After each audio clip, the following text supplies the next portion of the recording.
Okay. So I am going, right, like I said, I'm going to talk about this. Move on to the second section, the second set of slides. We had these, we had the random walk stuff and then the transformation of variable stuff that gave us a couple of ways of giving these power law size distributions.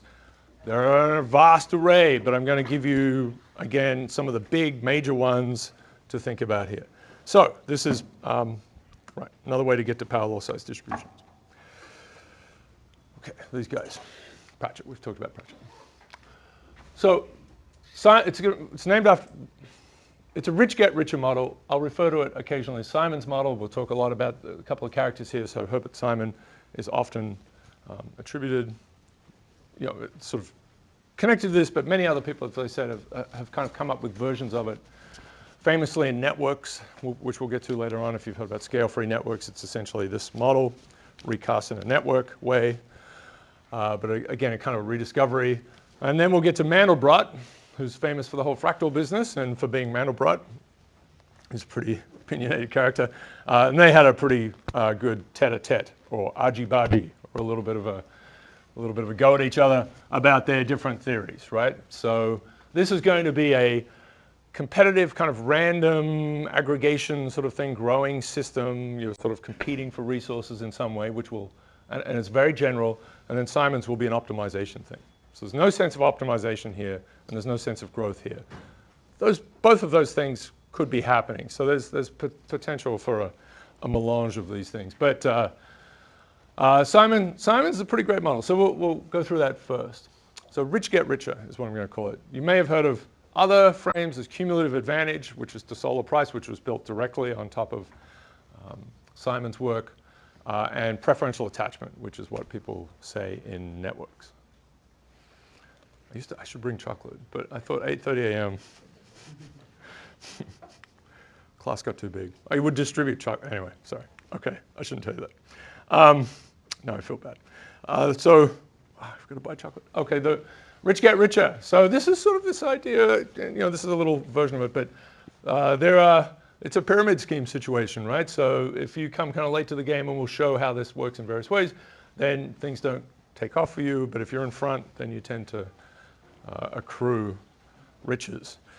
We will also show that because of this course, working through these things in detail, it turned out that Simon's analysis, which is a fantastic thing, and you will go through it, he has this tiny little, you know, just like almost a typo in one equation, which doesn't matter at all. But it turns out he missed a completely enormous thing, which is that the first mover in these systems potentially can grow to be enormous, right? So the first mover can be vastly, you know, we've been talking about these Zipf distributions. The first mover in these things can be right off the plot. So we'll show that. That's a paper that came out of this course.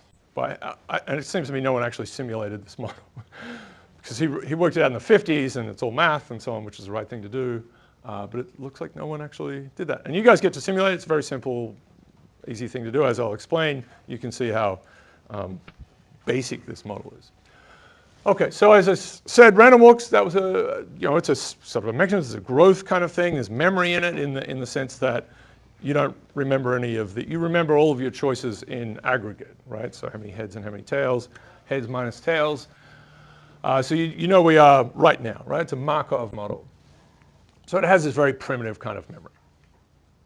But the walks aren't competing with each other, right? So this is just it.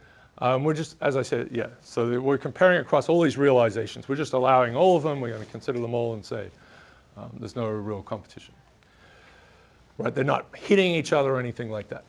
So we're going to have, and you know, this is just my framing. It's again, there's a lot of randomness involved. It's an additive system, so things are growing. There's nothing you can add. You can, I shouldn't say add. You can include mechanisms to break things down or splinter things and so on. So that's another version of these things. But the elemental thing is that things can only grow, and there's emulation and copying, which is a really big part of this, right? So it turns out, I think, in general, for these really skewed distributions, there has to be some sort of copying, some sort of growth mechanism. It's hard to get to them otherwise. And so the claim has been over the time, right, that this mechanism's behind a lot of, and we'll see that it does hold up, particularly Simon's approach, for a couple of really good examples. So as words that we've looked at for books, city sizes, the web, and by the web, which is maybe not what you call it anymore, the internet. It's links in, links out to sites or to pages. Productivity, this is scientific productivity, so this is how many papers scientists produce. This is from the 1910s. I think I have another slide. Popularity, right? So again, hugely skewed distributions. Things can take off, and the Mona Lisa is the most famous painting in the world. We'll get to this later on as to why that is, why we made a terrible mistake. Harry Potter, why that's just so gigantic. But all right. Okay, so as many different mechanisms are possible for all these kinds of power laws, and so that's a problem. Or it's a feature, I should say, that the normal distribution, the central limit theorem, there's a big, beautiful story for that. There's just this one unifying thing, everything turns into normals, but we have lots of different kinds of power. They're power laws, but they have different exponents, different mechanisms can give rise to the same exponent, so we have to be careful about that. And if you have the history of how things have grown, which we have to some extent for something like the web, obviously cities and so on, we can sort of tease out, how did it grow? Did it grow in the manner of the mechanism that you're proposing? Surprisingly, people haven't done that much, right? They're like, here's a mechanism which I think is, simple. I'm going to propose it, do some derivations, I get a power law out, and I'll compare it to some real data. And if the real data has a -3 exponent, I have a -2, then that's a victory. That's a hugely wrong result, but that's kind of where we started. All right, so some history for Zipf's law. So this is pre-Zipf. Zipf was about to start cutting books up soon after this. So thinking about stenography, right? So there's some good motivations for this. So shorthand, and you think about Morse code and so on. Like and we'll talk a little bit about it. We'll talk about entropy when we get to Mandelbrot, but how do you encode something well, and is language well encoded, right? Do we use long words, short words in the right kind of balance? So stenography was this, elaborated in all sorts of ways, but you want to quickly capture what someone is saying. Lots of good words, brachography or tachography. And looking at that, you see these word frequencies. That was a way of getting out word frequencies. And I don't think I have it here, but Scrabble, for example, right? So the character who invented Scrabble, I don't know if he made a lot of money, but I think he lived in Queens or Brooklyn, got out the New York Times and looked at the front page and counted up all the letters. And that was his estimate for the distribution of the 100 letters in, it's 198 plus 2 blanks, I think. The distribution of letters in Scrabble, right? There's only one Z, and a bunch of E's. I don't know, Scrabble players. But it's somewhat adjacent. It's reasonably close to a version of English, at least at one time. But then, of course, someone says, what about C, or Greek letters, and then someone wants za, pizza, right? That's really, right. People fight about what should be allowed in Scrabble or not. All right, but the same kind of thing, right? So you want to, what's the real distribution? So these are people just looking at, this is for city sizes. So it's a German publication. And this is so often the case, something that becomes a big story at some point in science. It turns out, of course, many people have been thinking about it in different ways. And over time, we can collect this sort of set of prior works that kind of point in that direction. This one has been, Yule's work has been known for a long time. So Yule's a pretty famous character. So this has been, these ones are sort of popped up more recently in terms of people pointing to them. So this is just the number of species per genus, right? So we've got this biological thing. This is pre-DNA and pre all the good stuff that we can do with finding trees of evolution and so on. So this is, as people have decided, right? This is, I've got a genus, I've got a platypus, I'm going to make some stuff up. Yeah. So anyway, that's okay. But it turned out that there were a lot of, there's one species in a genus. There's many of those, just as we have these words that appear once in a book kind of situation. And then there are some, there's a genus, which have a bazillion species, right? That they're really tight. So there's an evolutionary story behind that, and you have to think about, do these mechanisms have anything to do with each other? So Locker, I mentioned before, this is a number of scientific papers per author. So this is the 20s. There are a couple of these kinds of things for bibliometrics, if you like, library laws. There are some recent observations. So this is there's a famous idea, right, that especially in, say, pure math, but that everything's done by year 27, and usually you have a duel at that point and get killed or something. Things have happened to people in the 1700s. But it turns out if you look at many people now, we have all this data. If you look, and you have to think about people having different career spans and so on, but it seems that the most cited paper that people have occurs randomly in their career. It's not at the end or the front, or the front is sort of what we thought, but it appears to be random. So that's nice. That's not bad. That's a good thing to have. So you don't have to give up and go and work at the mint like Newton did. He made a lot of money. Okay, so Zipf, as we've talked about, Zipf's book. So Zipf comes along and kind of puts a whole bunch of stuff together, and that's pretty inspirational for people to then really start thinking about what's the mechanism behind this, right? It's a big enough book that it had enough impact at the time. This is Mandelbrot, Character Mandelbrot, who passed away a few years ago. It's been sort of sad. I mean, I've taught this course since 2006, and then I have to sort of transfer to talking about some of these people in the past. Mandelbrot came up, as I said, with an optimality argument. So he's going to say, well, lots of evolution, people talking with each other, we're going to end up with an efficient language, which the spelling of English might not suggest. But, it's sort of plausible, right? It's a social construction. We're working on it all the time, making it simpler. We figure out lol is a good thing to say, so we say that in real, right. It's always bubbling away, evolving away, and there's a lot of pushback in evolution. And we've seen some kind of really cool things like the scaling of, regularization of verbs. That's really seems strong.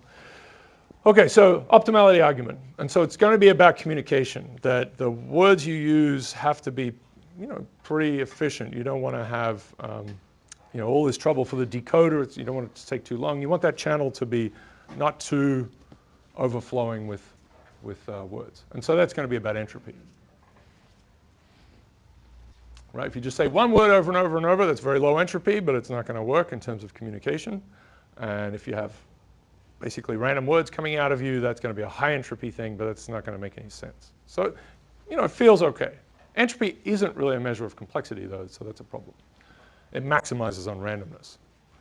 There isn't a really good measure of complexity, which is another thing I have some slides on building on that. I want to say one thing about it, which is you shouldn't have a case where you measure one thing about a system. So I'll come to that later.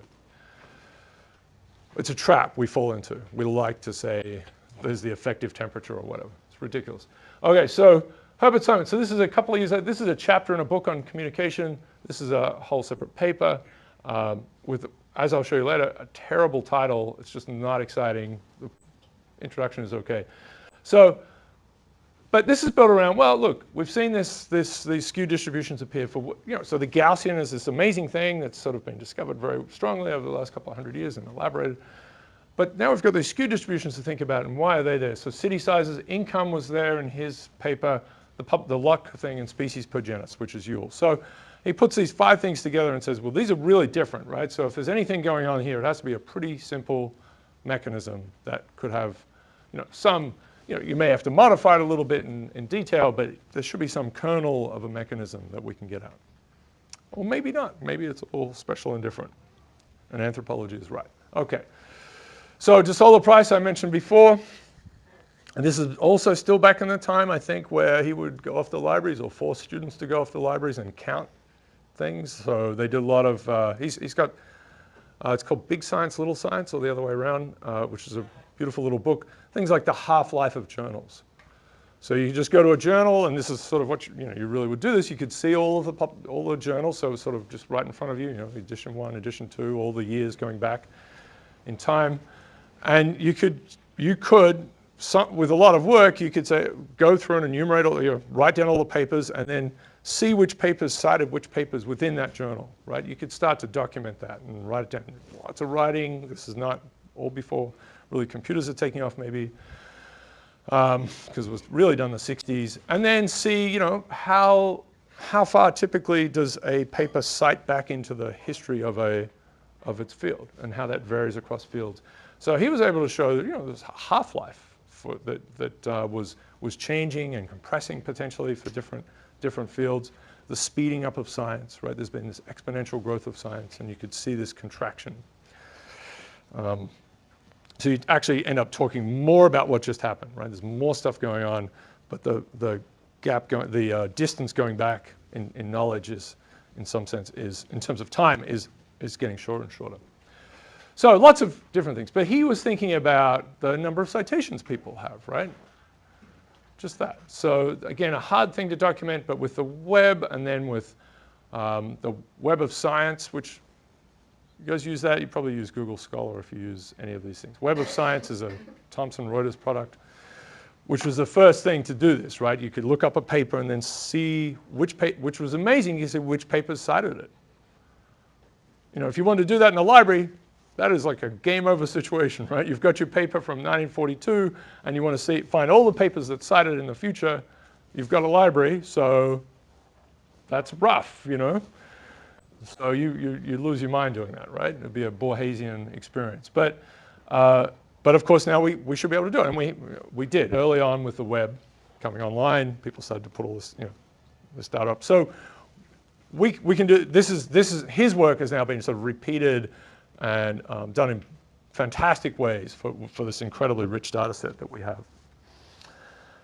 It's pretty good. People tend to cite papers pretty well, and there's a lot of effort to make sure that works, but you can see things like errors propagating, right? So someone cites a paper, they get an error in it, it's a very specific kind of error, and then the papers that cite that paper have just copied the citation. So you can also track things like total laziness and basic low-level corruption in science, Anyway. That would be optimality argument. What's that? Optimality argument? Yeah, right. Least effort. The least publishable unit is right. Another evidence of that. But that's something where you're trying to adapt to a measurement, which is how many papers did you publish this year? Doesn't matter if they're any good at all. We just want a number in a box, and then we're going to compare all those boxes. All right. Okay, so this is a nice history, and I guess I'm going over. And then there's a huge thing, and we'll come back to this later on. There are two massive papers at the end of the, I guess, second millennium. So 1998 is Watts and Strogatz. I worked with Duncan for a long time. We'll talk about these characters later on. And Laszlo Barabasi, who's one of the heads of the Network Science Institute at Northeastern, which is a great thing that started a few years ago, and a number of our students have ended up in their team. So. And Reka Albert, who's at Penn State, I think, now. So this is great, the World Wide Web. I mean, that's what it was all called, right? It's the World Wide Web. But networks at large. But they had, for example, they had Notre Dame's website. And, right, yeah. That was a reasonable, and what was going on here is this transition from students suffering through books to, having it just something you could just scrape off and play around with. So it's a data revolution. It's a result of data revolution. And a big change when you go from here to here is it turns out random networks are not what the world is made out of, right? So pure random networks, which have been a great body of study, and remain a lovely thing. We'll talk about them. There are simply none of them. There are no pure random networks in the real world, basically. I don't think anyone's found them. They have Poisson degree distributions, 0. Okay. That's okay. It's just that's what pops out of your head if you're not worrying about the real world. Okay, so Herbert Simon, just to say, right, so he passed away in 2001.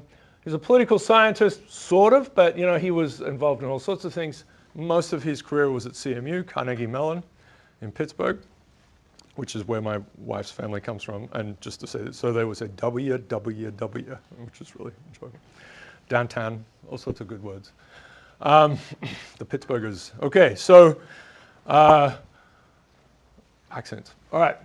Lots of things. And he did a lot of work talks about complexity, right? I mean, he has books about complexity. And he came up with a couple of terms, bounded rationality and satisficing, I think, are his, which sort of fit into the kind of ways economists tend to like network externalities.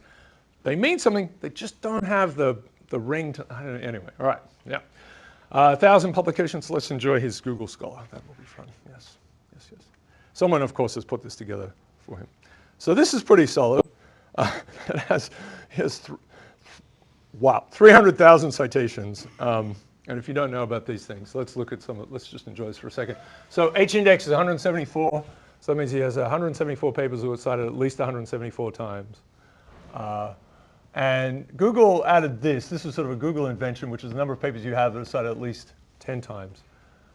Because skewed distributions, right? It's an achievement to get one.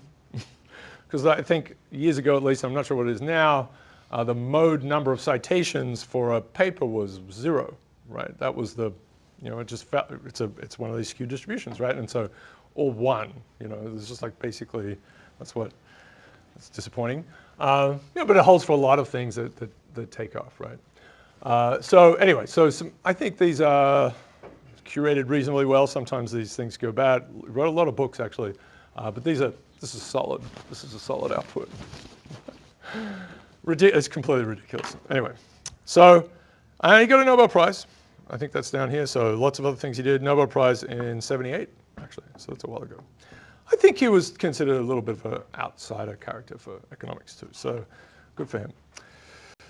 Right, real champion. All right, so let's just walk through a very simple little model. This is a little toy model, which turns out to produce results that are, actually gets hard numbers out, which are surprisingly good.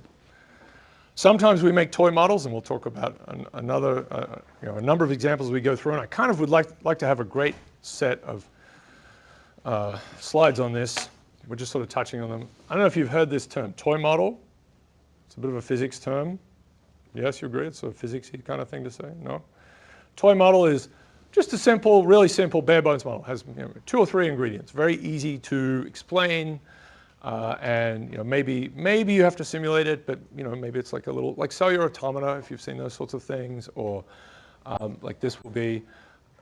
Maybe you can derive things mathematically, but it's very simply framed, so you can see what are the ingredients and what changing them. What if you've maybe 2 parameters, what changing them means. There's some sense to them, and there's something measurable about the outcome, and you get some emergent behavior. You get something interesting coming in.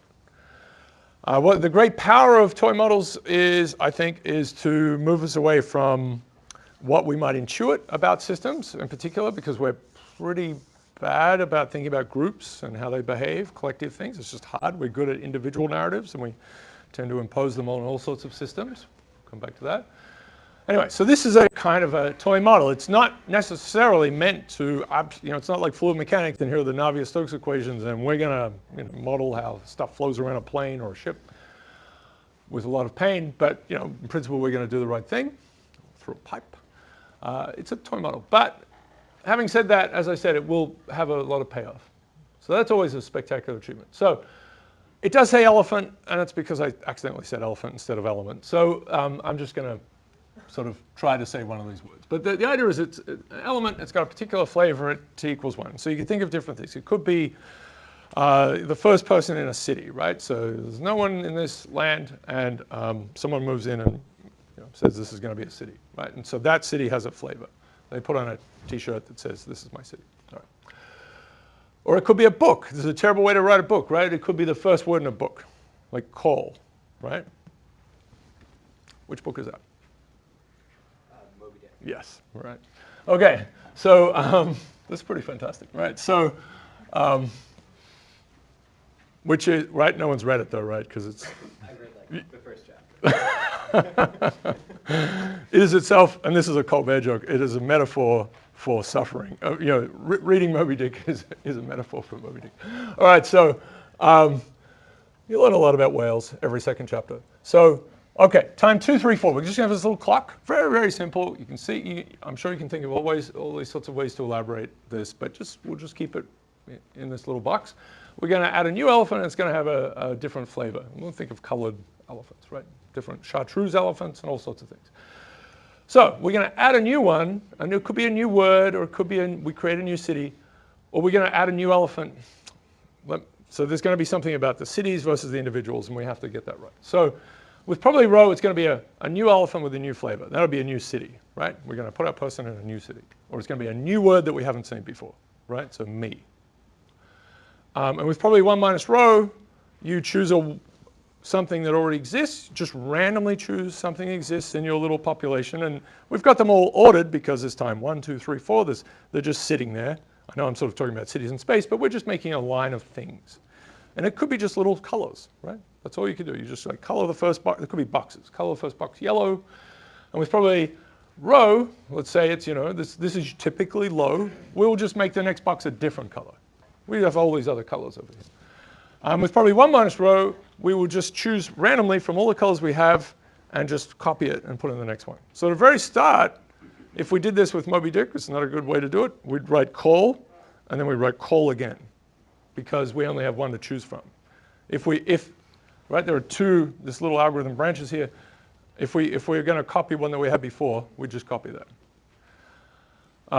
But with probably row, you would create a new one, right? So call, it could be banana, right? You're just reaching into a bag of words and you're putting it. So this is not how things work, right? When you write a book. Okay. So we can see there are some problems. It is a toy model, right? But you could think maybe, though, this is about how language grows, right? You start saying ook, ook, ook, and that's helpful, and then you differentiate a little bit, right? So, and it does seem to work well for, say, the growth of the web, and right? So, yeah, in more detail. So, if you have the same flavor, so right, then that's a group. So you take all the chartreuse elephants and you can put them together. They're all on a line, but then we could say, okay, there's all the chartreuse ones, and here are all the yellow ones, and all the words would be the same thing, right? So all of these form a group, all the ofs form a group, right? All the chickens form a group, right? All the words. And then same with cities. So we have all these people in cities, and they're naturally a group structure. But if you start to think about, so let's take the US right now, you choose a person at random, and let's say we're only talking about cities, you choose a person in a city, however that's defined, and then you just put another person in that city. That's how this mechanism would work. So it's like a migration thing. You add a new person. So that has actually some sort of appeal, and again, just a toy model, but you can imagine immigration, people know, they may know someone, bigger cities are more attractive in a sense, there's more of a chance for them to know someone in New York or wherever, and so, right. Chain migration is built into this thing. Okay, so this is a mutation innovation kind of field, right? That's all it is. We're making a new thing in our system. And this is replication imitation. We're copying and copying. So this has a nice evolutionary, like really pared down version of an evolutionary system. Seems okay? So that's it. That's it, right? That's the model, which somehow will produce gamma functions. But it's pretty easy to simulate, right? So you can just, for a simulation, you could just say the flavors are just numbers, right? So you're going to you have some nice long vector, and depending on your system, you could just make your vector grow, or you could specify that it's of length 10,000. We're going to make the first 10,000 flavors. But you can just say, all right, the first flavor is 0. Right? We're just going to use numbers built in, just integers. First flavor is 0, and then you go to you have your little probabilities. We're going to fix this, right? So let's say it's 0.05. So 0.05 is the chance that we create a new one. So you roll your little funny die, or you flip your coin that has a 0.05 chance of mutation and a 0.95 chance of copying. And if it's a mutation, then you just put a 1 in your next box. So there's a 0 here, 1 in your next box. And then if you then say, oh, I need to copy something from before, then you choose randomly from these first two and then put it in the next box. And so you end up with a string of numbers, and it will start off with 0s and then some 1s and then eventually a 2. But you still get lots of 0s and 1s, right? Because you're still copying them. And now and then you'll get a new one, which will be a 3. So it's going to have that feel to it. And then you just make a histogram of all the numbers. So the first one gets and if this is really low, right? If this is 0.001, right, 1,000th, then it's going to take about 1,000 steps before you actually before you mutate. So the first ones are all going to be 0s. And then you sort of, somewhere in there you'll go, boop, and you'll get a 1. So it'll be all these 0s and then a 1. And then still, if you're still copying, right, this is going to be a lot of 0s. Maybe you'll copy that 1 and so on. It'll take a little while. Eventually you get a 2. So you start to, but it is a Ponzi scheme kind of thing, right? I don't know if I've got that right. But the early ones in the system get copied much, right? They get this chance to grow and become more prevalent and get more copied. So you can see it has this, it's a rich get richer situation. Okay, so words appearing in language, right? So as I said, this is the Moby Dick thing, right? So, right, this is just writing out what we had. So rows, the next word has not appeared. And 1 minus row, it has, and we just copy. And again, we have these two things. So it turns out, obviously this is not how you write things, but there's also an extra piece. If you work your way through a book, any text, then the number of unique words that you've seen grows as a scaling, it rolls over. If we did it like this, it would grow linearly because there's this rate essentially of new words appearing. It would just grow linearly, which is a bit, obviously that's odd. So there is this heaps law, it's called heaps law for that thing. Okay, I have it.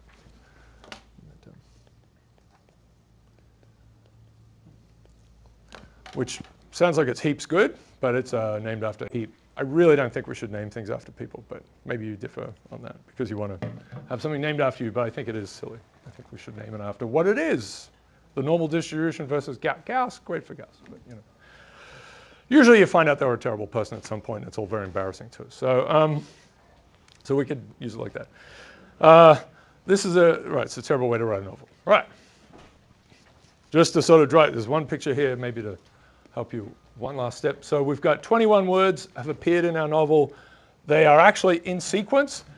But the way this mechanism works is we don't care about the sequence, right, at this point, because the next word is going to be a new word with probably row. And then with probably 1 minus row, we would choose from the words that exist. And so we go from, and here's the really nice thing, it's a random selection. And that's an easy mechanism, right? You just reach into your box of words and pull one out. That has a nice, simple feel to it. There's no, right? You don't need to know anything about it. I mean, you need to have them all at your disposal, but you don't need to be able to sort of do anything clever in that selection. So this is a very important detail. But because what it means is you just randomly select this hook, right? You don't select this group, the consequence is that you effectively are selecting this group and adding a new hook to it. Fair enough, right? So we're not selecting by groups. That's a more difficult thing. So if we wanted to select by groups, right? So here are the 6 on 20. So there's a 6 on 21 chance that you get a hook, 4 on 20 for thee, and a 1 in 21 you get library. If we wanted to choose from this distribution, right? We'd need to have this little table, and then we'd have to construct a special little funny die, which has 8 sides to it, and they've got some it's weighted in a weird way, right? We'd have to know a lot more, right? That would be harder to do. So this is very dopey, right? We just go in, and these could be all mixed up. I've grouped them here, but they could be all mixed up in a big soup. And so this, and I'll have the thing. This can be done with a bag, right? So you can have this big infinite supply of different colored balls over here. And you put one ball in, you just choose one of these and you put it in. They're all different colors, right? You put one in, and then you flip your funny coin. And if it's like, get a new one, then you go over to your thing and you grab a new one of color that's never been seen before and you throw it into your bag. But if it's not, right, if it's a replication thing, you reach in the bag, rummage around, pick one out, look at it, go and get another one of it and put both of them back in. So this is it's a version of the all these urn models, right? There are lots of constructions like this. The urn, you're supposed to have this little urn with balls in it, right? And you could maybe have 3 of them, and you have different colors, and there's lots of nice little problems, like if you're pulling them out and replicating them and so on. So it's a variation of this. You have an infinite supply of balls over here. Yeah? Does row always change with time? Okay, so you can make row change with time, but it turns out to not. The toy model works fantastically and interestingly with not doing that. But if you wanted to make something that had a bit more of a feel like a book, you would have row change, right? So row would be 1 early on, lots of different things, and then would taper off. It would drop down to a low innovation rate. Right. So you could look at a real thing and find out how its row dynamics are. Typically, eventually, it becomes fairly flat for a lot of systems. They have to keep growing. They have to be evolving. There's been some papers recently, and we have one that really goes against one of them, which was that, well, maybe it's true, that English is cooling off, for example, right? And I think they had English, maybe Spanish, and Hebrew. Hebrew was interesting because of it becomes a strong language again, so it has a spike, and you can see that. But words don't seem to really entirely die. If you look at, so there's somewhere, right? People are still using them somewhere, even just to say this is an old word. And that seems to be true of technology too. There's usually someone making some bizarre thing that the Greeks made just for fun. It's not wide-scale production, but you can, which is interesting. So they become very rare, but okay. This is a little Pratchett thing, of course. But anyway, all right. So fundamental rich get richer story, that's what it is, and I like to call it rich get richer. So now we have competition, right? So that's built into this. There's a competition, right? So if Ook does well for itself here, that's at the expense of everyone else. It's going to be more prominent in the next time step, more of a chance of being replicated.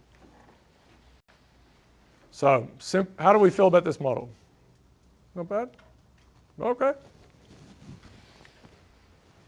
So there's competition for replication between individuals is completely random. So each Ook is competing against each banana, right? They each have the same chance of being replicated if you think about it at the individual level. But then the group competition is uneven, right? So it leads to that. I know I'm saying this a lot. So you have a group size bias thing that's built in. And as I said, random selection is easy. And we'll come back to this later on. When it comes to networks, you can see that there's a problem there because it does move to requiring that you know everything about the system. Like, why do you link to Google and not something else? So this is just some links for you here. So PoLier I've mentioned. So PoLier was a big deal for the first return for random Ooks. And then so PoLier is floating around here again for earn models. And it's a special case of some of the things that he solved. So, okay. Yeah, really nice. Okay. Yeah. I want to, okay, I'm not gonna explore it. But there are a lot of others. There are things like tables in a restaurant, infinite tables in a restaurant. So for what you can construct all these things because they have some, there's some toy model of something that's going on in reality in terms of packing. You come to the restaurant and with some probability you join a table or you start a new table, and what's that distribution start to look like? Okay, so a couple of things. So let's work through some of the calculations. It's a steady growth of a system, plus one elephant, right? By construction, we're going to get a new one. We're only going to get a new one, and one that we haven't seen before. So our number of elephants grows linearly with time, just equals t. Our size of our list of different colors of elephants grows at a slower rate. So there's going to be roughly rho times t different elephants, different types of elephants, or it would be rho times t different words. Right? Okay. So your lexicon and so this would be the text and the lexicon. Or number of tokens and number of types, which is often used as well. Types and tokens, I don't know. I don't think that really, anyway, it's used a lot. That's used a lot. It's not as bad as like hyper and hypo. I mean, we have some very silly things we've done where we have the opposites of each other basically sound the same, which is like, why is the patient dead? Anyway, so words. When you're creating, let's say, a new word or a new elephant in your case, yeah. so you need the knowledge of the embrace it, yeah. previous system, because otherwise you necessarily might not be creating a new one. Oh yeah. So you do need to have a running list of elephant colors. That's true. Yes. So you do need to remember that. Yep. So and all these things they seem like they're pretty low weight, but that's true. You have to know some things. So you can imagine like, what do I really? Can I need this list? And you also need an infinite supply of words. So are we assuming that like the words or like the basket that we're pulling from is just like totally like uniform? Or Yes. like a text corpus, which would like introduce. So that's going to change. So if we're doing a text, so we're trying to get at why that text corpus is like it is. Yeah. Right. Yeah. Right. So And you could imagine this is a little bit more like creating a language wholesale. Double biasing. Yeah. So that gets you a pliplo, which is a no-no. That's what I put on the heading of that. Right. You could do it. I mean, there are reasons to do it. It's like I'm going to just randomly select from these words, and this is what I have in my box over here because I cut up all these books, which is a thing one could do. But they would be really biased. It'd be like always these. Yeah.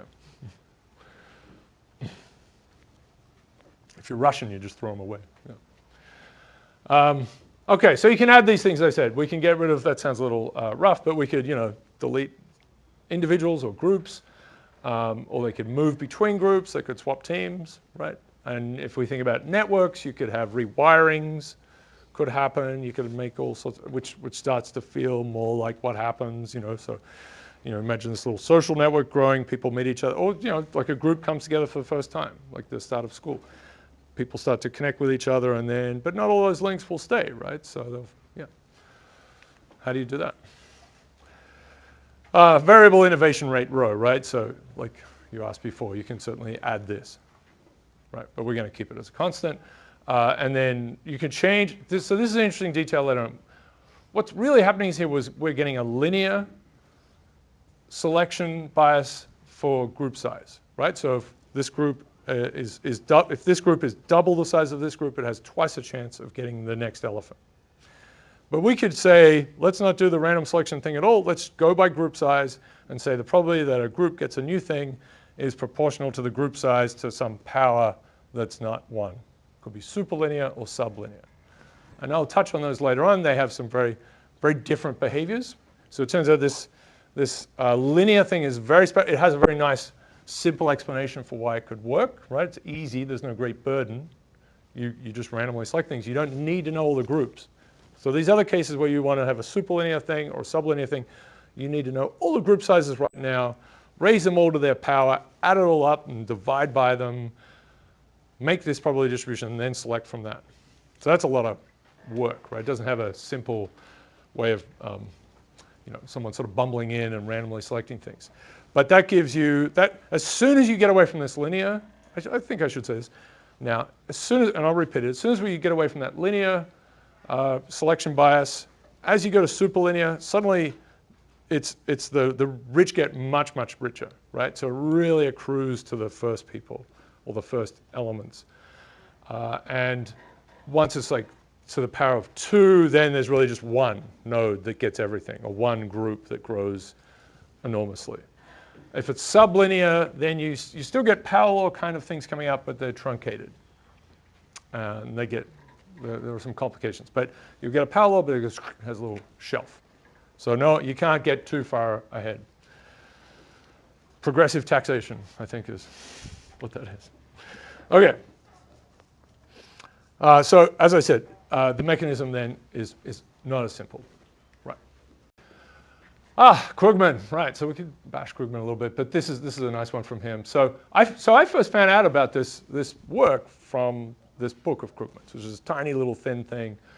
This is years ago before he went off to somehow win a Nobel Prize, right? Yeah, give it to everyone. So I don't know. So this is early on, and he was at MIT when I was there briefly, and then I wrote to him and said, because I don't think he cited the paper. He just said this little thing about Simon and Zipf's law and cities and how, and he sent me the reference. I remember telling someone, the PoCS team one year about that, and then someone who was 6'10", interesting character, great guy. He said, "Oh yeah, my dad hired him." Anyway, he disappeared shortly after. So I sent him an email. It's a great achievement. He replied somehow. Anyway, this is how I kind of found out about it. And then this is, if I looked at this again more recently, Simon showed in a completely impenetrable exposition the exponent of power law distribution should be da da da. So this is what you're going to enjoy, the thing between the M dashes here. But you're not Paul Krugman, so this is all right. You're going to be okay. So in fact, yeah, Alvaro Cartea, who's now at Oxford, sent me that thing. Okay, little barbs down the bottom. I don't know why people do that. They use pi all the time. You should pi as pi. Just don't use pi for. It's like it's a thing. You can't do that. Okay. I know it's a p. That's why it's pi. All right.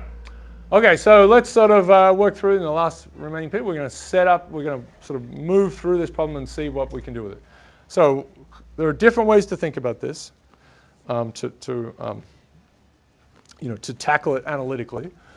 But we'll take Simon's model, Simon's approach to start with, and I'll point to what this will mean we'll miss the first mover completely. We'll be very happy, it all looks good, we get a nice distribution out, but it could be you literally miss the biggest elephant in the room. Okay, so, or figuratively, or one of those things, literally, figuratively, metaphorically. So we're going to have size of group I, right? So we've got a K. And then we have the number of groups that have this size K. So this could be the number of times a word appears. So the appears so many times, and appears so many times, chicken appears so many times. And then we want to know the number of groups that have that size, right? So there's a city sizes, the number of cities that have a size. So they're going to be right out there, they're going to be unique. There's the biggest city, lots of little ones, especially with books, of course. We have many words that appear once, less words that appear twice, and then we have the, which is right out there by itself. Right, so we want these two pieces. So how does this evolve over time? This is really going to be our, right, we're trying to get a probability distribution or a Zipf distribution. We want one of those things. We know that they're connected, they're swaps of each other. So how does this thing evolve with time? So we know a couple of things. So at any point in time, if we sum over k n sub k, right, so this is the number of groups that have size k, we multiply them by the number of elements. This is adding up all of the elements. That is all of the elements that are in groups of size k. We sum over k. We've got all of the elements total. And we know that that's just t, because this is a very simple thing. There's one element, two element, three elements as a function of time. Right? Time could speed up. We could do that. The adding could speed. That's the rate thing, but that's the way we're doing it. Okay, good. Okay, so that's useful. That's a normalization. And then we're going to set up this thing. So we want probability of choosing an elephant that belongs to a group of size k. As I said, we randomly choose an element, and then we replicate it, and that has this effect of making its group bigger. So how do we get this? So first of all, there are this many groups, right, just by definition, that have size k. So we need to count all of those up. And this is the same as what we had on the previous slide. So there are k so many k times n sub k elephants in those groups. So, right, and t elephants overall. So this is our little probability at each time step of choosing a elephant that's in a group of size k.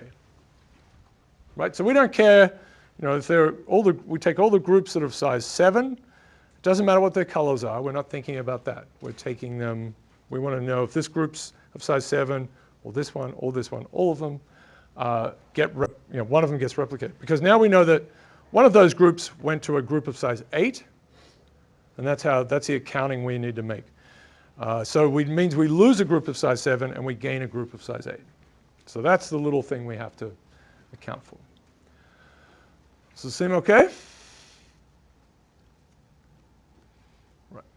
So that's a fundamental thing. So this is how things will change, right? So as I said, we can have an elephant that belongs to a group of k. It gets replicated. So now it's part of a group of size k plus 1. So that means we lose it. If it's part of a group of size k minus 1, that means we're going to get we're going to add 1 to our number of groups of size k, right? So we lose, the number of groups of size k goes down by 1, and here it goes up by 1.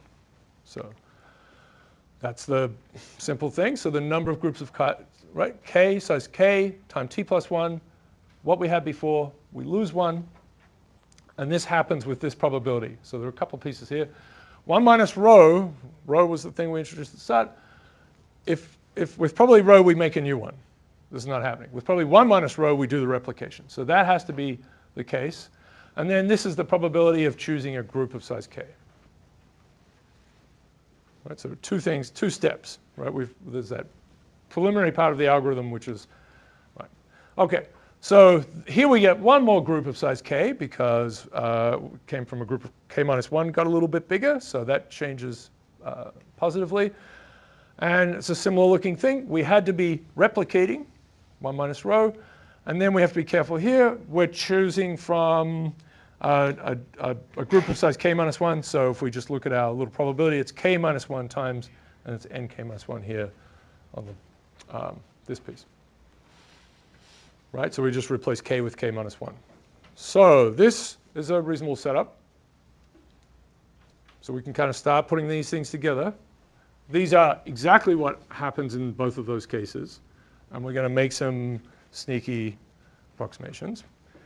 For the number of groups of size 1, right? So these are the unique groups. They have a special behavior. So the new elephant is a new flavor altogether. And that is a +1, right? So there's groups of size 1. There's one more of them. And that just happens with probability rho. Just happens with probability rho. Or it could be a unique elephant is replicated. So we lose one of our groups of size 1. And that's more like what we had before. This is probably 1 minus rho that we're doing replication. And then we had to have chosen an elephant that is in a group of size 1. And so that's the number of groups of size 1. There's really a 1 here. Right? It's 1 times this. Usually we had k times nk. So it's 1 times this divided by t. So we just a little bit of accounting at the low end. So we can write a general we can write a general expression for what's happening to n of k, but we just have this kind of boundary condition here, an injection thing. Okay. So this is going to be the setup.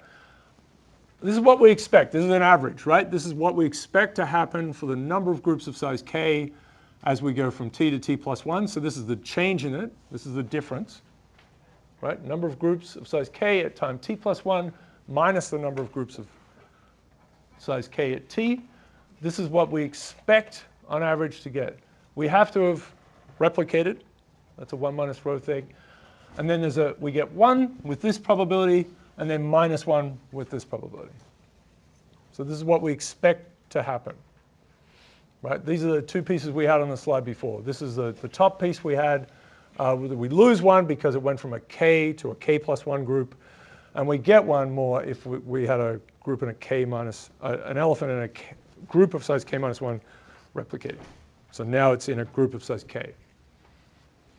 Right? So group of size 12. We're talking about 12. So a group of size 11 moved to a 12, or a 12 moved to a 13. We lose 1 in that case. We get 1 in this case. So this is all true. The lies begin soon. And for k equals 1, we have a slightly different thing. It all looks the same. This is really the same on the right-hand side, but we just have this plus 1 rho instead of all of this contraption here. It's just the expected change here is we get 1 more if there's an innovation, right? There's a new node a new type we've never seen before, and we lose 1 if one of our unique groups replicates, right? So an elephant that had no friends gets a friend, then we lose that there. We lose 1 from our total count of groups that only appear once. The hapax legomena, right? The words that appear once in a text. Right? This is the setup. Okay. Good, good. And then what are we going to do with this? All right. So we're going to assume a couple of pieces here. So one is, if this works out, and we can check this later on, right, that we'd like this to happen, that as this thing grows, we're starting to get a distribution that's stabilizing in the sense that it's just some form multiplied by t. May not work out, but we're going to try that. Drop expectations. And so now we have this weird thing where the elephants can be fractional and so on, but it's okay over large time scales. We're going to say on average this is happening. This is for later. Let me put this here.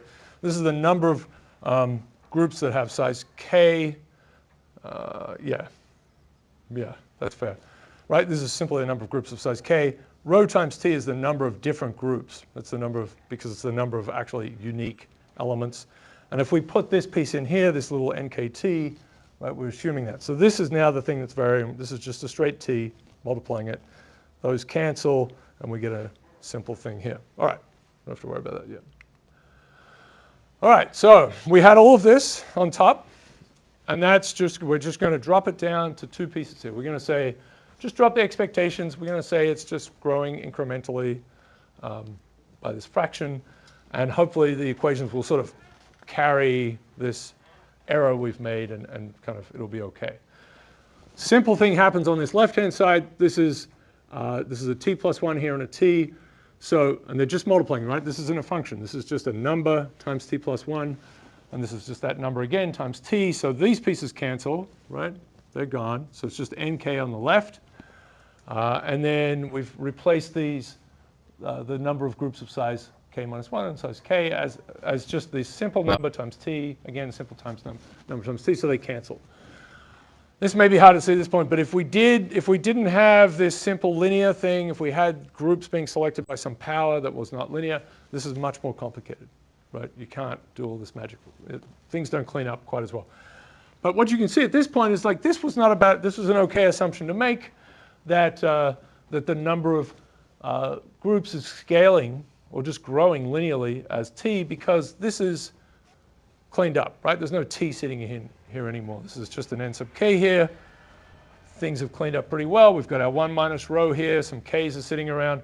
And now you can see we have a thing that we could unwrap and get n sub k as a function of n sub k minus 1, which is a difference equation. And then we could say, okay, we know what m1 is, and then we know what n2 is, and what n3 is, and n4 is, right? We could build out a whole thing and then check against actual reality. So if you rearrange this, right? Well, this is clean. This is not quite rearranged. This is cleaning this bit up. So we've just got n sub k here. I think the t's have been taken away. So we want to put the, yeah, right. So we're going to bring all of this over here with a 1 minus rho attached to it. Let me see if I can help you understand that, right? So this is going to be, there's a 1 minus rho times this blob. It's a minus sign. So when we bring it over here, we get plus 1 minus rho, and there was a k. K. And all of this is multiplying n sub k. N sub k was here with a 1. So we've got n sub k times this blob, and then we've got this blob times n sub k minus 1. So this is looking pretty good, because now we can just say n sub k is blob divided by blob times n sub k minus 1. So we have a little thing that we can just feed in an n sub 1, and we could get n2, n3, n4, n5. Right, we could stop there, right? That would be fine. So that's the growth thing. But we want to know if we get an actual formula out of this thing. Could we do that? We want to know what it's like for large k. Yeah? We'd like to see that. It's not obvious from this that this will produce, I don't think it should be obvious. Maybe it might be at some point too, but that it would produce a power law, right? So this is the number of groups of size k. So we're going to start with the number of groups of size 1, 2, 3, 4. So this is getting out the size frequency distribution. It's not getting out Zipf's law explicitly. Right? There are different approaches. Right? It's not getting, but when we plot whatever we get out of here, we're going to have m1, n2, n3, n4, n5. So that's going to decrease, like, it's going to decrease as a power law. It's the size frequency distribution. So we're looking for gamma as the exponent, minus gamma as the exponent. You can solve it exactly. Yes. You can also mess around with it and just kind of expand and do naughty Taylor things and just fiddle around with it. That's also a possibility. I could just delete that. Okay, so this is what you get out. Pretty spectacular. Is that it is k to the minus gamma, right? It does produce a power law. And then there's this beautiful thing here, right? So this is an exponent. It's gamma. I've tried to keep that consistent throughout, right? So minus gamma is the setup for size frequency distributions. And Zipf's, the problem is there's a row for a rate here. Zipf's law is alpha, right? I had alpha for Zipf's law, yes. Should be consistent. It's coded in the LaTeX, right? Never put alpha, you always give it a funny name. Okay, so gamma equals this blob. That's a nice looking thing, 2 minus rho over 1 minus rho. It's actually a little bit better to say this is really 1 minus rho plus 1 on top, and then some things cancel, we can get a 1 plus this. So that's going to look pretty clean. And we can think about how that behaves as a function of rho. Okay, so here it is. It's a micro to macro story. This is the kind of thing we want. Very simple little toy model. And here's our scaling exponent. When rho is 0, right? So let's think about the n limits. And I guess I have it written down here. But when rho is 0, this is going to be 1 plus, and it can't be 0. But the whole calculation breaks down. But as it gets close to 0, this is going to be 1 plus basically 1, so it's going to get very close to 2. As rho goes towards 1, this will increase and increase and increase, right? This becomes 1 over a very small thing, so it tends up towards infinity. So this is the range we have between 2 and infinity for rho going between 0 and 1. So 0 is really low innovation, which is typically what you see in real systems, right? There's lots of copying and copying and copying. I'm going to use the same words over and over again. I'm going to move to those cities. I'm going to point to the same sites that other people point to. And this is like total madness, right? We're like, everything's new all the time. Yeah. So that's a really extreme limit. And in that case, you go right out to this exponent, which is like, whoosh, means it's really pointing down. And that means everything's got size 1. You'd have to do the calculation again because, in the absolute limits of these things, some of the assumptions we did broke down. But if everything is new, then we just have a delta spike at n1. We just have all the groups of size 1. Every elephant is different and special in its own special way, right? And if we go, as the closer we go to the innovation is 0, that means we're not making anything new. The first elephant just has a huge team that it's part of. So somewhere in the middle. But it turns out that most systems, it's closer to 0. And most systems, the exponent is closer to 2. So this isn't a thing where we have like one universal result. We'll see when we get to Barabasi and Albert, they produced a model that actually just got 3. It actually just was one special number. And that was a sort of that, because people weren't connecting it back to Simon then, right? They didn't know about Simon's work. I mean, people did, but wasn't talked about.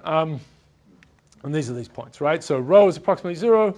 This is a wild power law size distribution for group sizes, right? It's right down on the limit.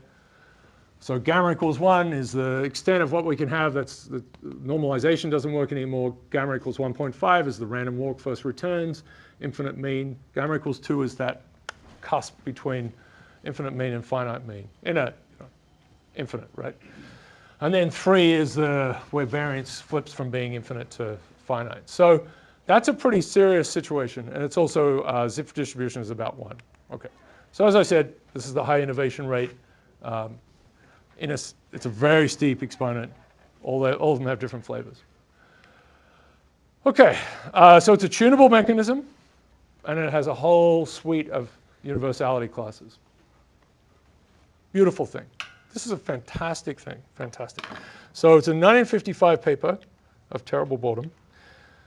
Let's talk about a few other pieces in here. So Zipf's law, we got to this result the other day through the cumulative complementary distribution function. So alpha, that's Zipf's law. So this is the ranking of them. We're going to rank the things, right? So it's going to be the largest group, the size of the largest group of elephants, and then the next one, and so on, out to the rare ones. And then the relationship between them is just the flip of the complementary cumulative distributions exponent, 1 over gamma minus 1. We'll put in the formula we just found, right? So 1 plus 1 over 1 minus rho. The ones pop off. So we get a pretty nice result for this one too, right? So alpha is just 1 minus rho. So at the limit of no innovation, or low innovation, we get to the Zipf's favored exponent. And as it goes the other way, then it kind of evens out. All right, so that's pretty cool. So we see a lot of real world things. So fair enough, Simon was pretty happy about this. It's possible other mechanisms are at play. And it took a long time, as I said, I think, for people to do a good job of actually getting out the history of growth of systems, because you need a lot of data in there, and it's going to be messy. It's just going to be one evolution of it potentially. The web even. It's not, you don't have all of these little parallel simulations. It turns out Linux kernel growth was a good one for Debian, Deb and Ian. That was a good one as well. There have been a few others where we've been able to get a reasonably, you need a detailed history of the growth of a system. Did something really join a group of a large size? How often did that happen? And there can be lots of error and so on. All right. There's one other equation in here, which was the growth at the bottom end. And so we can do the same kind of thing as we did. We drop these expectations. Let me get through this. So we're going to replace the number of groups of size 1 as a function of time with just some fixed number times t. Put all of those things in, things clean up, and we get, there's no n2 in here, right? There's no n2 in any of this. So actually we get this very nice thing here, which is, I should never say that. Actually, this, if we rearrange this, the number of groups of size 1, or the parameter for it, pops out here, and rearrange it, we get the number of groups of size 1, and we're going to multiply it by t. We'd have to normalize it. It's rho over 2 minus rho. So at rho equals 0, no innovation rate, right? So this is going to be 0. When it gets to 1, this is going to actually be half. So let's look at what that means. And I think I have it here. So the number of distinct elephants is going to grow as rho to the rho times t, right? So if the rho is 1,000th, then every 1,000 time steps roughly we're going to get a new one. Multiply those two together. So we have to divide this number m1t by that, rho t. Go through all of this, you end up with 1 over 2 minus rho. It cancels that rho, really. So what's going on? So this is the fraction of groups of size 1. That's the way to think about it.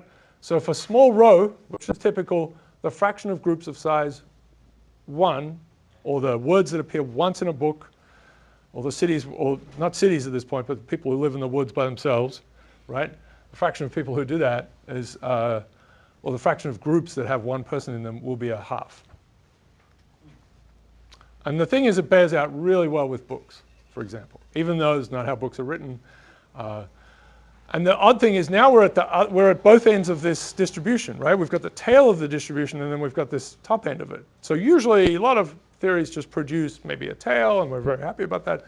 But this is actually doing well at both ends, and it's roughly observed for real things. Okay, and you can do, for two elephant, the groups of size 2, you get out a sixth. That's an easy thing to calculate as well. So model's working well for small and large case. So that's a really pretty spectacular thing. It's awesome. And I want to say, I'll give you just a few. This is from Simon's paper back in the day. Obviously forced someone to do this and didn't acknowledge them at all, because this is the way scientists love to work. Some of them still do that. It's very rude. We're a team-based play, team playing kind of thing. So the estimate of rho will be just the number of unique words divided by the number of all words. So we just make that up, right? Or just determine that. And for his estimate for Ulysses is 0.115. So this was hard in the day, very easy to do now. You just, pour all your words into Python and just find unique, just something like that. It'll all be done instantly. So these are the number of words that are really the number of words that appear once in Ulysses is this, and this is the estimated one based on this very simplistic thing.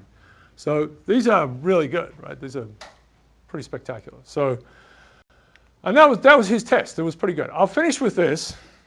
I know it's time to almost go, but I'll finish with this. This is really quite spectacular. And then you might wonder why we're going to keep going, because we have to. People get excited about things. So this is Yule's paper, which has a great start to it, a mathematical theory of evolution, and then based on someone else, which is kind of ridiculous. So this is Simon's paper. It's called this, on a class of skew distribution functions. Just burying everything, just like, this is terrible. And it was in Biometrica. But his introduction was good, right? The purpose of this paper to analyze a class of distribution functions that appear in a wide range of empirical data, particularly data describing sociological, biological, economic phenomena. No Oxford comma, but we'll forgive him. Its appearance is so frequent, the phenomena are diverse, that one is led to conjecture that if they have any property in common, it's going to be in the structure of the underlying probability mechanisms, right? There's going to be a very simple little mechanism that, will have variations, different flavors, but we have to draw back to something really basic. De Sola Price is the first one to think about network evolution, and this was a little lost in time until we dug it all up again. Citation network for scientific papers. Cumulative advantage is what, so this is the first time we have something that has a little bit of flavor to it. Papers receive new citations with probably proportional to the existing number, so that was well done. It's a directed network. You have to contend with the fact that new papers have no citations, so there's no, how do they get them? You just sort of add one to everyone.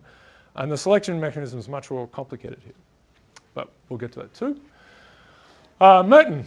I need to tell you these things before you go. So the Robert Merton, famous guy. So the Matthew effect, this is very important. So Merton did lots of things, careers of scientists, and he's a sociologist and looked at how their careers played out.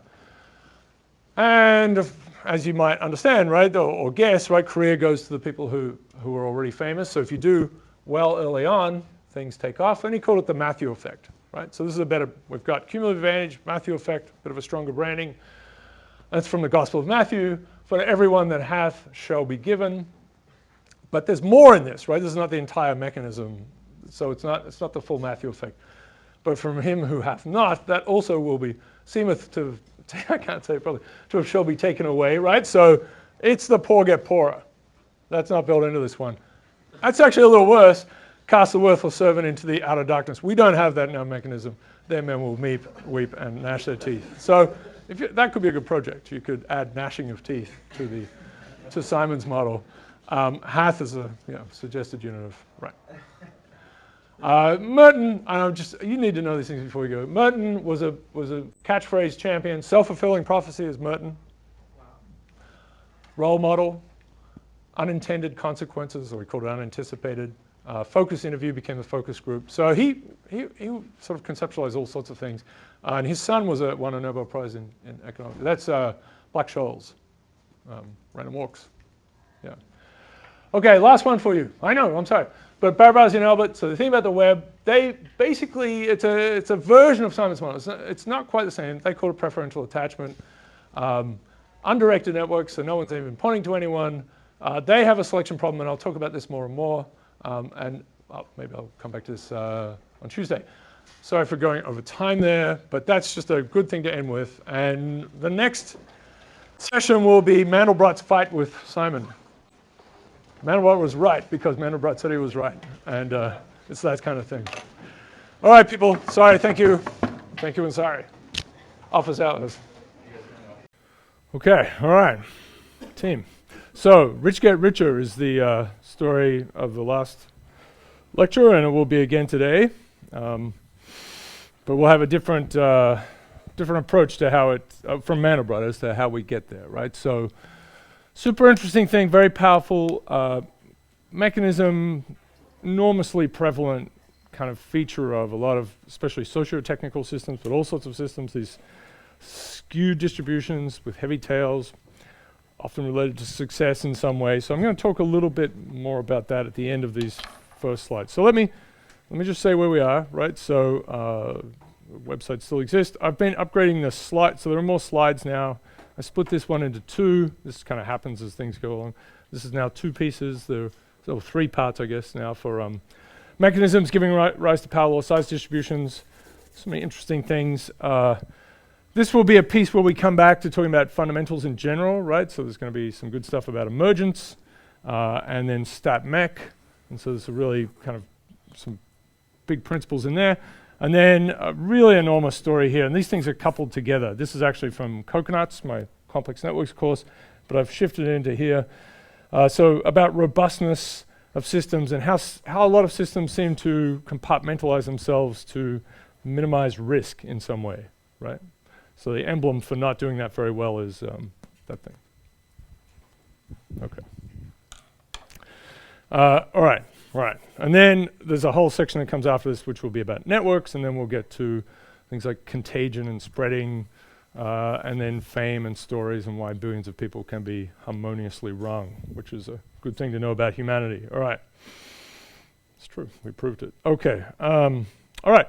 So I've changed this, and I'm happy to have feedback from people. I know these slides, if you ever look at them, can be enormously heavy in terms of megabytes. So this is the handout one. If you ever like printing these things out, or you just want to look at them, now it's sort of a 3x3, but I can adapt this. I made it more adaptable. So if that's of interest to you, please just talk to me personally. I did add this thing last, and this is only for a few, I suppose, but it does give you the date and time of compiling. So if you ever look at that, you can see what's happened. All right, so that's all there now. So these things should look a little better. Right, there's the handout. Yeah, so it's an order of 6 in terms of size there. Okay, so those things are coming along. The ridiculous episode thing, I keep adding them. This is where we are. Right, so this will be fun. That's this week, or maybe you've been working on it already, and I'm happy to discuss. This is again to give you a sense of where we've gone, right? So we've moved through, we had this kind of introduction part, scaling, and then in general, power law, size distributions, and then a couple of mechanisms. These are, I suppose, a little bit out of order, random walks, and then transformation of variables. This is Herbert Simon. This is what we're going to talk about today. This is Mandelbrot. This is this peculiar thing about Benford's law. You shouldn't cheat on your taxes for various reasons, but one is you'll get caught easily. This is the robustness issue. So lots to go, right? I mean, we don't get through all of these cards, but that's just a little start. All right. For some reason, yeah, this is a Borges reference for those of you who are Borges fans. All right. Something to do with sand piles and books of sand. All right. So I know I said that a lot. That's good. All right. Okay, that's a little warm up. So I'm going to talk about, where are these things? Let's get rid of that one. Okay, so we went through Simon's model, really simple model, right? Really easy if you've played around with making it, and I'll have a little visualization for it in a second. If you've played around with it, it's very easy to, there's incredibly simple code, right? It's just we're just growing this vector of numbers or however you want to do it, but it's really a simple thing to simulate. Apparently no one did that for 60 years because there's a really clear feature in it that immediately pops out if you simulate it, which you should see. All right. So we went through this analysis. We had this, I don't know if I have it quickly. Yeah, I guess the problem is I don't, can I get it here? Okay, so we ended up with this, I know I'm jumping. Yeah, let's just do this part. Yeah, right, this was the big upshot, right? There was an innovation rate, right? This is probably of the next element that you add to your system is a new one that you haven't seen before. 1 minus rho is the probability that it's just a copy of one that's come before. And then we had this nice connection we were able to derive, or you will fill in the important bits, 1 plus 1 over 1 minus rho. So this is gamma, this is the exponent for the size distribution. So that was great, right? Micro story, a little micro story on the right encoded in rho, and this big piece, gamma, or this big descriptive aspect of the system coming out on the left, gamma. All right. So that was incredibly satisfying. And there was a particular approach to that, right? We focused on groups. So another way to do this, we focused on counting up the number of groups that have the same size k, right? So we find the number of words that appear 3 times, or number of unique individual words that are, the number of words in our dictionary appear 3 times, let's say it like that. So another way to do this is just to say, here's the first group. We're going to start our little system off. If you run this in your little model, you might call it a 0, right? And then it gets replicated to another 0, and then another 0. And then eventually, with probably rho, you get a new one, which will be 1, say, if we're going to just use a nice computer science indexing of things, starting at 0. And the pain that causes people, my God. Okay, so, all right, so we've got that happening. And we could just say, all right, this first group of zeros, they're going to appear at various points in this time, and we're just going to focus on that. That's one group. And then we're going to focus on the group of 1s and the group of 2s and the group of 3s. These could be colors, they could be cities. All right, so that's a different approach. And if you do this, and I'm not going to force you to do this, the analysis comes out like this. We get a surprising thing. So this is the size of the nth group as a function of time. Lots of little pieces in here, but let's look at the basics. They both basically have this 1 over t here. What happens is there's a distinction between the first group, the very first group, and then all groups coming after it. And they have this 1 minus rho, right, to this t to the that's the basic kind of piece in there that seems to match up. But the big difference is here. This is gamma of 2 minus rho. Rho is close to 0. So this will be gamma of 2, and that's 1 factorial. You don't have to worry about it too much, but that's basically very close to 1. This is rho to the 1 minus rho. Again, very small, but this is very small. So there's this factor of rho difference between these two. So the sizes are going to follow this nice scaling as we go out, but the first one will be different. So there's a first mover advantage, which is really strong in Simon's model, and it wasn't really, as far as we know, noticed at all. And I'll show you why Simon missed it, because he has this very beautiful analysis that seems to get out the full distribution, so why did he miss it? All right.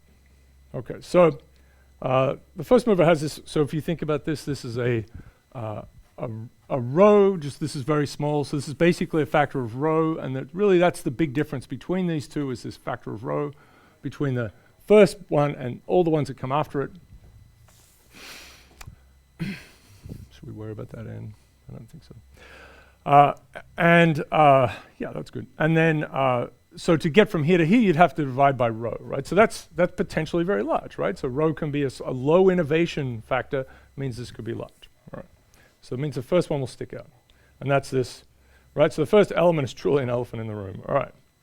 And if you simulate it, and you're used to these toy models, one approach that people might have is to just try to get rid of it. You know, it's a transient. People do this all the time. It's like, it's just some stuff happening at the start. You know, maybe I'll start off with 100 of them, or 3, I'll do something else. This is just something that's wrong with but it's actually a real feature of the model. And it's an important one. And first mover advantage is a nice concept, an important concept. Okay, so here's the upshot. So these are different rows. So this is 1 in 10 elements that come in. Is 0.1 will be new, previously unseen. This is 1 in 100, 1 in 1,000, 1 in 10,000. And so this is the size of the first group in that case. This is the size of the first group in that case, and here are the next groups, right? And then so on, right? So there's a factor of 10, it's 10,000 bigger than you would think. It's really hard to miss when you make a simulation like this. This was done by, so these particular simulations, and I'll bring them up in a second, are by Fletcher Hazelhurst, who was an undergrad here, did some really cool things. Did some really beautiful work on the historical thesaurus, and we can't quite get the license right from Oxford at the moment, but hopefully we'll get that out. Evolution of words and meaning over 1,000 years. So this is the Zipf distribution here, right? So this is, you can see the top one stepping up, it's off a little bit. There's just a small factor here. And this is the power law size distribution. So these things, as we know, are connected to each other, right? So this corresponds to this one. You can see it's really the first mover, right? It's much bigger than expected, and again, and again. And these are orders of magnitude, right? So this is 4 orders of magnitude bigger.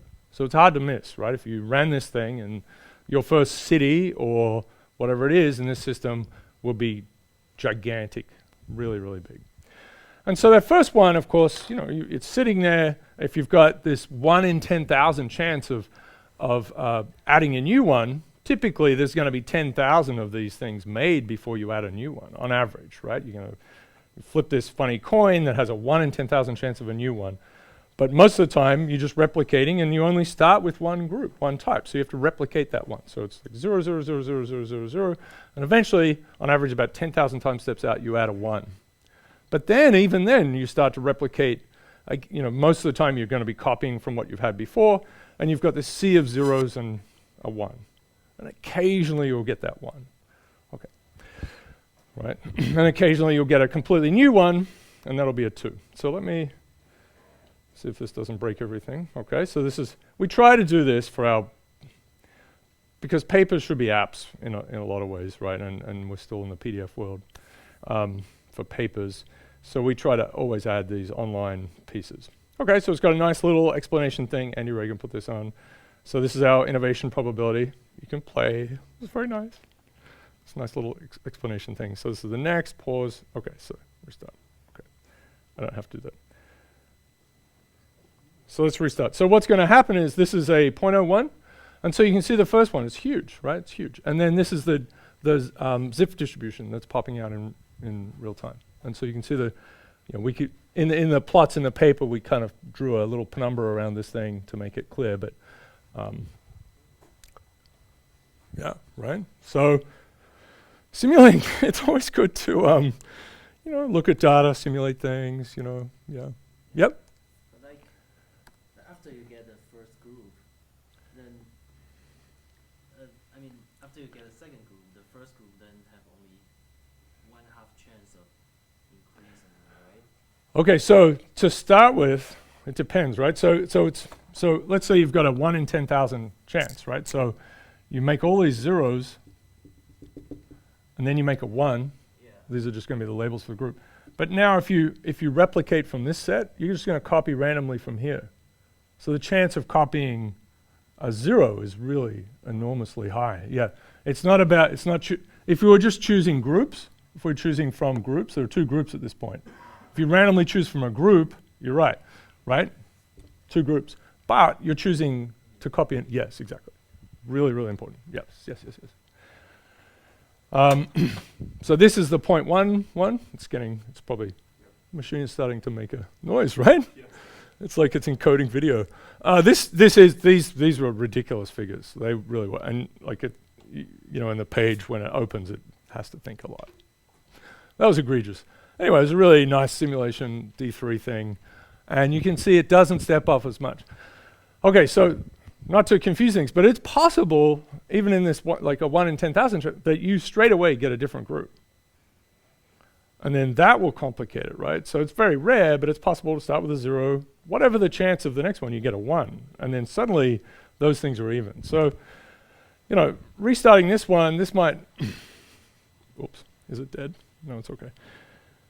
So that first one can do a little better. All right, we'll just play with this all the time. So nice. So this is a 1 in 1,000. 1 in 1,000. Obviously. Damn it, come on. That was asking too much, I guess. 1 in 100. Let's see if I can get a little blob. So let's see how big that second one can be. Not really. Not much of a second one. A little bit. Nope. That one's doing all right. So it depends, right, when it comes along, that second one. But the third and fourth ones, they're toast, right? So you're out here and you're like, I want to join capitalism or whatever. Sorry. Or, or whatever it is. Not great, yeah. Or I will be born after billions of other people. Yeah, all right. Anyway. Fun. All right, so it's really cool, and it's a lovely little thing. Oh, yes. This is a nice little extra feature. Andy put this down here, so you can make it go slowly or super fast. Let's get a little rocket ship. Oh, my God. We really had a lot of fun. He was just a superhero. Okay. All right. And Fletcher, who did these. So Andy did some decorations on top, and Fletcher did all the good stuff here. So, great kid who's captain of the cross-country team here. Really, really excellent running machine. And he has an aunt who's very famous in complex systems, actually. So, all right. Yes. All right. So we're not going to go through all this, but I just want to point out what happens if we do this alternate analysis. So what we're going to say is, what is the size of the nth group at time t plus 1? What's the expected change in the size, right? So this is the actual size at time t plus 1, the actual size at time t. And this is, on average, what we expect to happen. So we're going to allow that, the probability of replication could be, we'll get rid of this, but it could be something that depends on time. So you have to, for this to increase, you have to have replication to be chosen, right? So that's the first step. So with probably rho, something is, you get a new, unique, previously unseen element. This is the probability of replication, right? And then this is the probability that you choose the group you're thinking about here, because this is the size of the group and this is how many elements you have already. So this is a simple probability. If your group is size 904 and you have 10,000 so far, which is given simply by t, that's that probability. And then there's plus 1, right? We get 1 more in our group if that happens. So we don't have to worry about, we had that sort of delicate thing where groups of size n would become groups of size n plus 1, and we had to kind of play around with that balance, which was very nice. What a terrible machine. I don't like you either. Then there's this story. So the new guys only appear, right, at certain times. And so we have to think about when they appear in the system. So this is the nth group. This is its initialization, its time of arrival. So we have to think about that. If we play around with this a little bit, we get this simple kind of recursion thing. Don't have to worry about this too much. And of course, each group starts with a size 1. Now you can play around with that, but each group starts with a size 1. And this is really, that 1 turns out to be really important. I'll show you. So I'm just showing you some results here, and I just want to get the basic idea. So we've shifted the analysis, and it allows us to find this thing that was missing altogether. Sorry about that. What a frustratingly silly thing. Okay. Not that this is worth being recorded in history, but anyway. All right. Good. So we can get this kind of typical growth, and you see as time goes on, right, it gets harder for it to grow. There's always this factor of 1, which would just replicate it if you like, but this decays. Yeah. Okay. Go through all this madness here. You can play around with this. It's going to be sort of somewhat similar to some of the things you'll do, but you get out pieces. So this looks like, right, factorial kinds of structures here, and they're factorial-like, which turn out to be gammas. Don't worry about too much. But you can end up writing it like this, that it's beta functions, which are ratios of gamma functions. And really the key thing is going to be they all look pretty much the same, except the initial time when the nth group starts is really a key piece in there. So don't worry about this. Okay. So the issue is this. So for every group that appears, and this is what I was trying to sort of say here, every group that appears after that first one, the typical time that they turn up is going to be this, n minus 1 over rho. This is rounding that, right? So the second group typically, so 2 minus 1 divided by rho, right, is 1 divided by rho. That's the typical time that it would take a coin to succeed if its probability rho is success, right? And then 2 times that will get you to the second one, and 3 times that will get you to the third one. So we can just estimate that roughly. But of course, the first one just starts at 1, right? So this breaks down. We can't put n equals 1 here, right? That would give us a 0.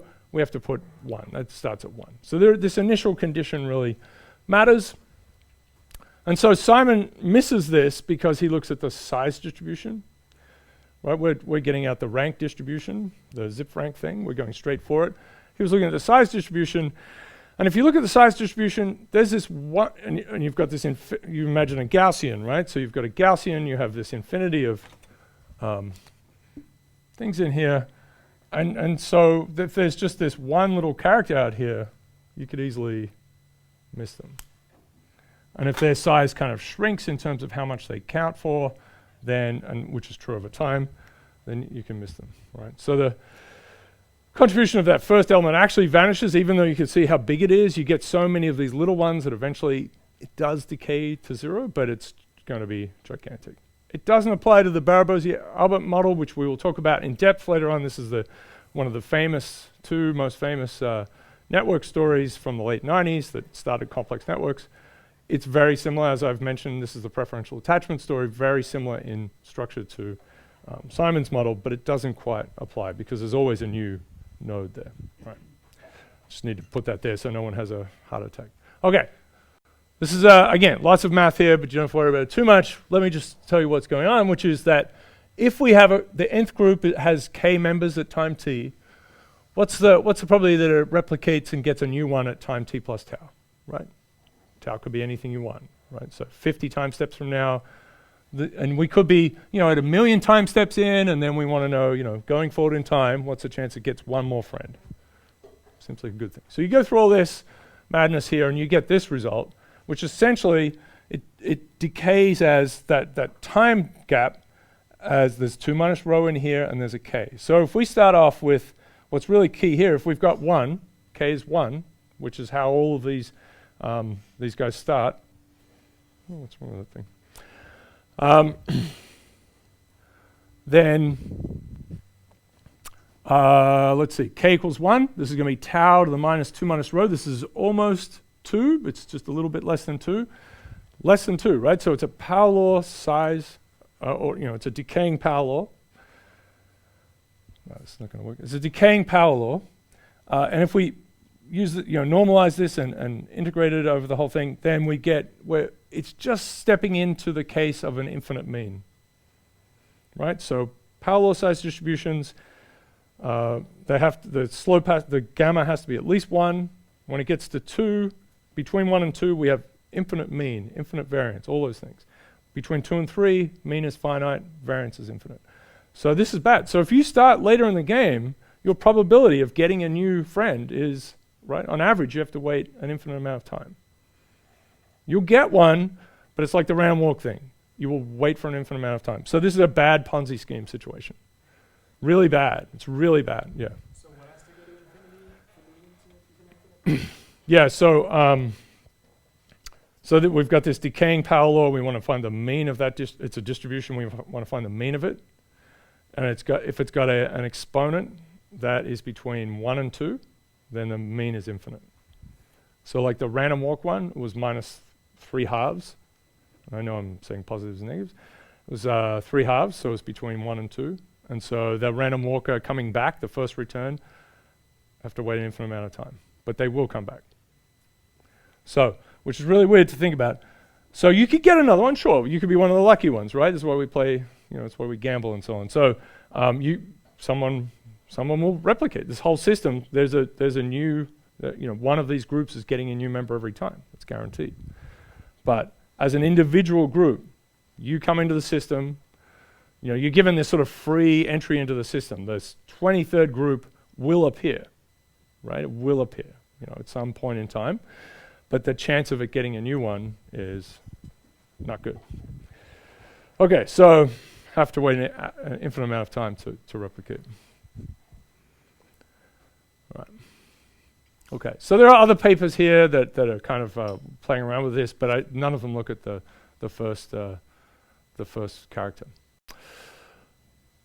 This is to show you this is the model you're looking at. This is to show you that it is more complicated, and so you don't have to worry about doing this. But if you run these simple little models, and this is just one example, we're just one simulation. This is the first one, right? So this is a 0.001 situation. So the first one is off by about a factor of 100. And these blue ones in the middle, these are the rank ordered ones, right? So we've got our system and then we rank order them and it has a nice Zipf looking distribution. But this is actually how they arrived, right? So they're kind of all over the place and there's a lot of mess, a lot of variability. And this shows this as well. So if this is group arrival number. So the first group is here, the 10th group, it's log, 100th group, 1,000th group, 10,000th group. And this is their rank over many, many simulations now. So this is their rank, and I think this is the quartiles, this is the median, and this is a 95% confidence interval. So it's a huge spread. And what you can do, like the residual thing we did before, is we can collapse all of these way, and then this way, and then think about the overall distribution. This is orders of magnitude, right? So there's a couple of orders of magnitude in variation. So you could be the 1,000th entering group, but you could end up with anywhere from sort of 100 to 10,000 in terms of rank, right? Really, so your the success outcome in this kind of system, this very simple fame kind of system, is massively variable. This is to show you that the actual distributions for the 100th group, the 10,000th group, and whatever have exponential distributions for their sizes, right? So again, the dominant one is 1. You don't make any more friends, right? But if you do take off, there's a bit of a chance of taking off, but it dies away exponentially. So, of course, that exponential gets more and more steep the further out, the later you are into the game, right? The later you are into the game, the more it becomes harder to succeed. So it's a pretty kind of crushing system, even though it doesn't even have the gnashing of teeth mechanism, right? It's just, you're not going to do super well. All right, so this is the last plot from this investigation of Simon's model, this redoing of it. A little bit of fun. So let's look at some real data, and you play around with real data. We looked at, we try to look at the dominant city in countries. That's kind of all over the place, actually, right? There are some cities that really sit off what the Zipf distribution looks like for the rest of their cities, and they can be bigger and they could be just kind of average. So there's a lot of history and depends who invaded what and so on. So that is complicated. This is from citation data, which was famously examined by Jasola Price using Simon's model. And there's some meta-ness here, right? So this is the Barabazi-Albert paper that I just mentioned. This is the scale-free networks paper. Again, we'll talk about it later on. They don't use this title scale-free networks in the They don't use this framing in the title. They write it in the paper, so it's not in the title. But what this is all of the subsequent papers, at least in Web of Science, that have scale-free networks in their title, right? So various ways we could do this. But we took all of those papers and looked at how many citations they had. So the number of citations, this is the number of citations for the Barabasi-Albert paper. It's, at the time this was done, now it's, it's into the tens of thousands, maybe 30 or 40,000 citations, which means you've done pretty well. I mean, it's absurd, right? So if you get into 10,000s, you've probably helped, maybe, depends on the field, but you've maybe started to help start a whole new body of work for sure. So you can see, right, this is the first one that cites it. This is just in order. It's not a time order. It's just in order afterwards. This one didn't do very well, right? But it mentioned scale-free networks. Didn't do very well. But they're all over the place, and some did super well. And if you draw a ridiculous line through the whole thing, and then check out this this difference, we can estimate the innovation rate, right? Which in this case is about a 0.1. And that matches up pretty well with the gap here. This factor should be like 1 over rho. So it's a very simple thing in the end, right? So whatever rho is, whatever the innovation rate is for your system, that's what you expect this. If it's a pure rich get richer mechanism the whole way, that's what you expect the first one to outweigh where it should be. The inversion of that, right? So if your innovation rate is 100th, then it's a factor of 100. So this was a bit of a cheeky one. It worked out pretty well, right? So this is this slope, and these guys are quite nice. So, and it's about the rich get. This paper is about the rich get richer mechanism. Okay, right. Okay. Too much. So there are some nice questions at the end of last lecture, and it's something that I have thought about and talked about it quite a bit, but I codified it a little more. Just writing these things up, right? So, and we're going to get to fame mechanisms later on, which is very much just, again, a rich get richer thing. So just a sort of a preview of that, and maybe to tie back a little. So we rank things all the time, right? We love to do it. We look for them. It's very helpful. We rank all sorts of stuff, right? Schools, universities, right? Colleges, love the rankings. And it's not... And we just can't help ourselves. And it's not, in some cases these things go horribly wrong, as we know, right? So we'll get to where these things do go horribly wrong and why later on, Mona Lisa and Harry Potter and these sorts of things. Dogs is the, does it say the right thing? Yeah. You should see this one if you haven't seen this one. Where is it? Yes. We rate dogs, right? There's just pictures of dogs. I think they got into trouble recently for taking pictures of dogs, but every dog gets 13 out of 10 or 15 out of 10 and stuff like that. Nice, cute animal Twitter is pretty good. There's Twitter where you can see of despair and suffering and nasty things, but Twitter is quite diverse, and one of the nice things is cute animal things. Yeah, 13 out of 10, right. Anyway, so if you feel like you want to, wow, what's going on there? Okay, still gave it a 12 out of 10, said it wasn't a dog. Anyway, all right, so we rate dogs. That's a nice rating system there.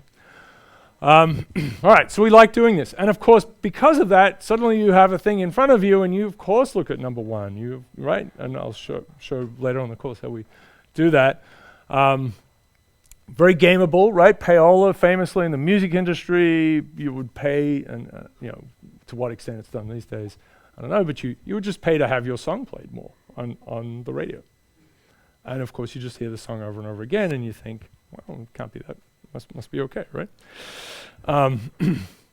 John Barron. Anyone know John Barron? Does anyone know who this is? So this is a persona that Trump used in the 80s and 90s to call into places and say that Trump was awesome. It's quite amusing. You could look this up. It's a Wikipedia piece. I mean, there's a Forbes reporter who has recordings of it. This is how he got onto some billionaire list or something. He would call up and say how much money Trump had. And it's obviously Trump. I'm not even being, it's not even a political, this is bizarre. So let's see if this works. I don't know if it's popping up properly. Yeah, pseudonyms of Donald Trump. So John Barron, David Dennison, maybe you know about, and then John Miller is another one. He called up people, to talk about his, It's like he's a good guy. So there's a long piece about this, how he got himself on the Forbes 400 list, and a big part of it was this guy who worked for him, John Barron, who caught up and anyway, so that's another way of gaming these lists. I mean, it's exactly what he did. It was gaming a list to get on it. And once you're on it, people see it, and it's really important to be 10 and not 11, right? That's 11 can be really bad, or 101st is really bad. And so those so we've tried to at times we've so we've looked at music lyrics for happiness and various other things, and we've had a couple of students over the years try to get hold of the top whatever from Billboard over time. And the best effort, I think, ended up with the fact that us finding out that Billboard doesn't really know what it used to do, right? So there's not been a consistent thing, and they're not sure how the old algorithms worked. That's not great. So, of course, now we live in a world of black box algorithms, ranking things for us, right? Presenting things in feeds, and usually people get upset when that comes along. So Facebook started using a news feed kind of structure in maybe 2008 or 2009, and there's a lot of outcry. People were upset about it, and they're like, I just want my time-ordered feed, and they went back and forth making that an option. You could click on it and so on. And Twitter is finally now messing with things in that way too. People are also upset about that. Instagram switched at some point, even something like Strava, which is, for cyclists and athletes and so on. That's moved to an algorithmic feed, which is it doesn't make any, you don't know why, right? Okay.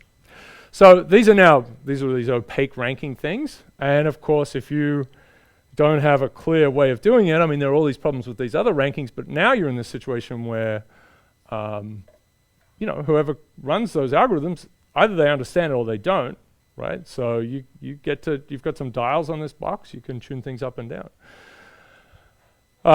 So these are gameable, right?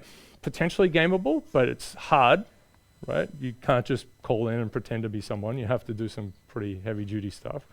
When Google came along, which is another ranking thing, it took a while for people to be able to game Google, because it used to be these old, you guys are so young, there were all these old search engines in the 90s called Excite and Lycos and Alta Vista and so on. You may have seen them referenced by parody or something in a show, but there was a whole sort of field of these things, and generally they work by saying, if you wanted to find a site about fish, and that site wrote the word fish a million times, then that was a good site about fish. They weren't particularly elaborate.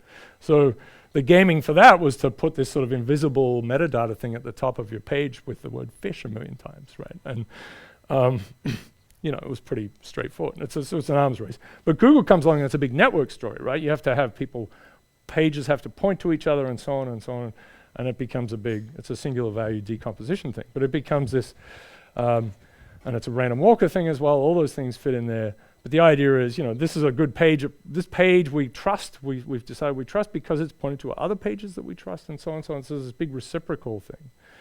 And that's harder to make. But of course, eventually people figured this out and started to make all of these pages pointing to each other.